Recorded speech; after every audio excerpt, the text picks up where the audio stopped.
आं सोंनो नागिरदों जे जोंथ' मासरुम आबाद मावो नालाय दा जों मासरुम आबाद मावनायाव जों न'खौ बिसि गिदिर लुयोबा जोंनो बिसिबां हरगोन आरो स्पननि थाखाय जोंनो एभेलेबल बोरैहाय मोनगोन ओमफ्राय जोङो Now I would request Mr. Anant Basumatari to come over the podium and explain everything that has been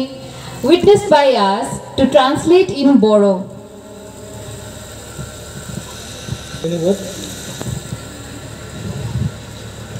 जोंनिनो टीमनि काकति सारा खिन्थालांजोबखाबाय गासिबो स्किमनि बादै आङो खालि आंनि रलफोरखौ आं खिन्थानोसै मोर दायित्व टु मइटिया खम मोर दायित्व टु होल मोर रोल टु होल क'क्राझार डिस्ट्रिक्टआव जुन जुনৰ एप्लिकेन्ट जुने जुने मशरूমৰ काल्टिवेशन কৰি আছে मैखुननि जाय आबादारि खालामगासिनो दं मैखुननि बिजनेस खालामगासिनो दं बा खालामगोन बेफोरबादिया मानसिफ्रा आंजों कन्टेक्ट खालामनो हागोन आंनाव सोंनो हागोन माबाफोर प्रब्लेम दङबा आं बिसिनि कन्टेक्ट नाम्बारखौ मोननानै बिसिनि थाखाय एप्लाइ खालामगोन अनलाइनाव एड्रेस नांगौ आंनो बिसिनि ओमफ्राय बिसिनि फट'कपि नांगोन जेरै मेन डकुमेन्ट्सफोर थागोन Aadhaar card PAN card bank statement थागोन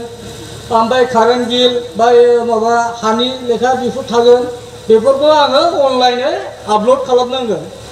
ओमफ्राय अनलाइन आपल'ड खालामखांनानै गासिबो ओमफ्राय नोंसिनि बे जेराव खालामगोन बिजनेसखौ बिनि जायगायाव नोंसोर थानानै फट' खेबजानानै बेखौ हरनांगोन आङो DRP जानानै DLC जिन्तु DIC आव थायो GM सार बियो बेंकआव लेन्डिं बेंक थायो जेरै जेनेबा आसाम ग्रामीण थागोन इउनियन बेंक थागोन बा SBI बेंक थागोन बा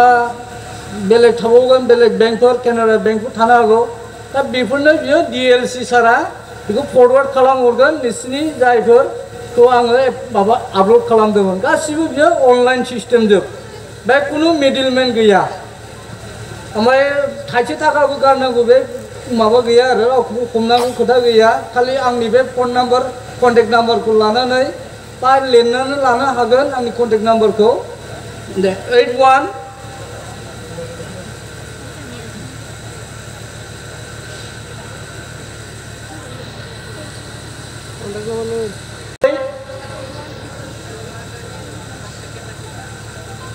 55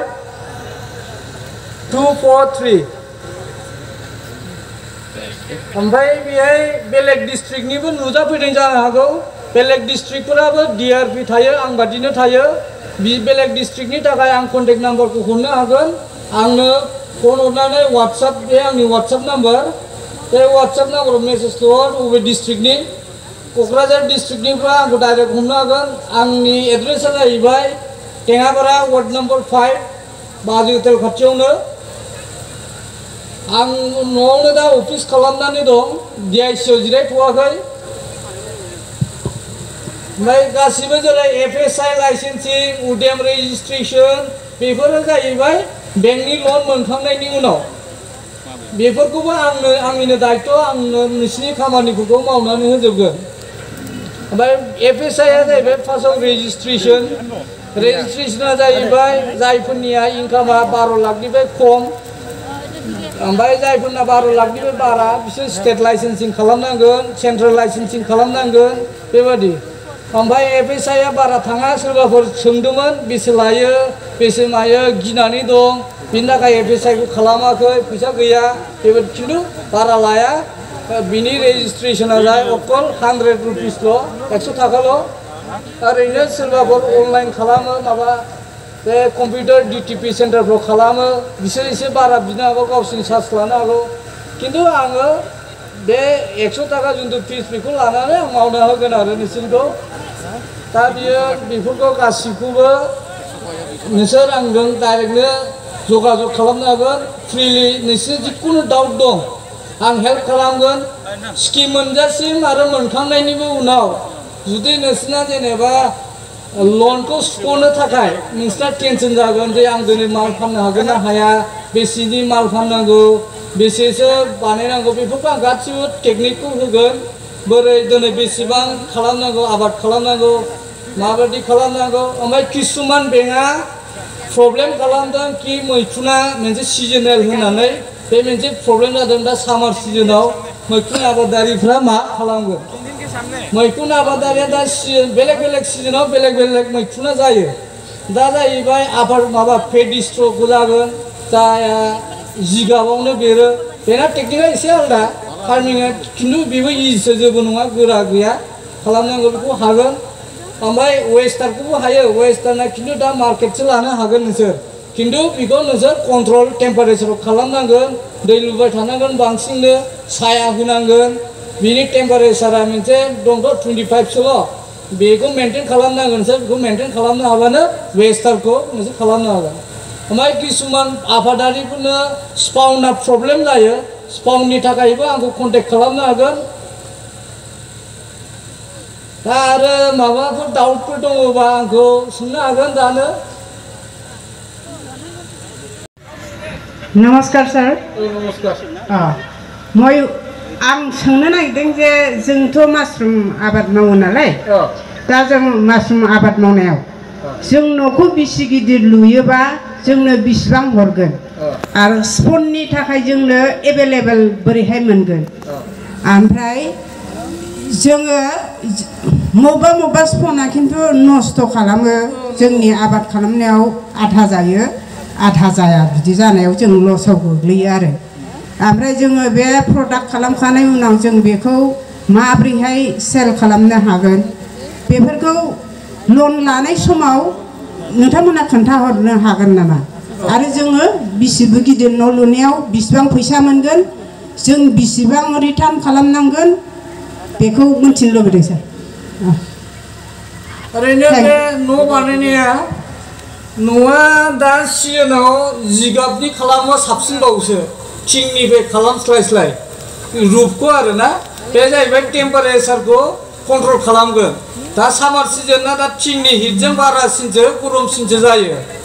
ओमफ्राय साइजआ बेबायदिनो 900 स्कुवेर फुटसोबानो जागोन ओमफ्राय आलदा आलदा मोननै मोनथामबा मोजां जागोन न'आ फिसा फिसानो ताकि मोनसेखौ बायखांनानै मोनसेखौ बायखांनाय बेबायदिनो 100 बेस 200 बेस बा 300 बेस खेबसेनो मोनसे न'आव खालामजोबनाङा जुदि मोनसे न'आवनो जुदि गाज्रि जायोबा नोङो मेनेजमेन्टआ गाज्रि जागोन खेबसेनो नोंना जिनिसफ्रा गाज्रि जाजोबगोन प्रडाक्टआ स्पइल जाजोबगोन ओंखायनो न'खौ मोननै मोनथाम खालामबा मोजां बे बास्लायबाय थानो हागोन सोलायनो हागोन बेलेगखौ नोंसोर प्रिपेयार खालामनो हागोन बेलेगनिफ्राय खानो हागोन बेबायदि आरो ओमफ्राय स्पाउननि प्रब्लेमा जाहैबाय जोंहा बडलेण्ड इउनिभार्सिटि दं बेहायबो स्पाउन मोनगोन ओमफ्राय मोननैसो जायगा दं बेनो गुवाहाटीनिफ्राय बेफोरनि थाखाय आं दं आंखौ फन खालामबानो आङो कन्टेक्ट खालामना अर्डार होनानै नोंसोरखौ मोनहोनो हागोन दामखौ आं खमनिनो माबानानै एरेन्ज खालामनानै होनो हागोन सार दानि जुगावथ' जिगाबखौ मोननोनो थांला उखुमनि जिगाब होनायखौ ओमफ्राय बेराया माजों जायोबा मोजां जागोन ओरैनो जेनेबा साथाय बेराफोरबाबो मोजां बे प्लास्टिकफोर होथेनानै सिङाव थाखि दैया माबा फैनो हायिनि बेनो आरो ओमफ्राय लन बेंकआबो एथ' बुरजा नोंनि बे न' गिदिर जुन्थु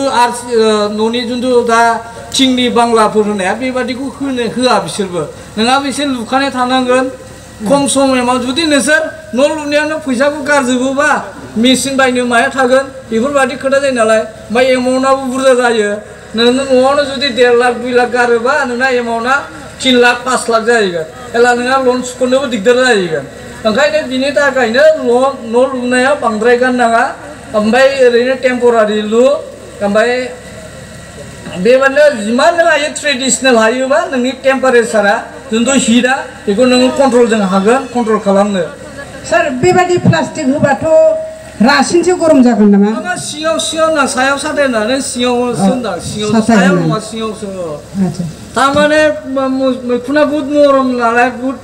गोरलै माबा जानो गाज्रि जानो बिनि थाखाय बेखौ बुहुद आफा माबानांगौ आरो ना मरमै नायनांगौ आरो बुहुद केयार लानांगौ थेंक इउ सार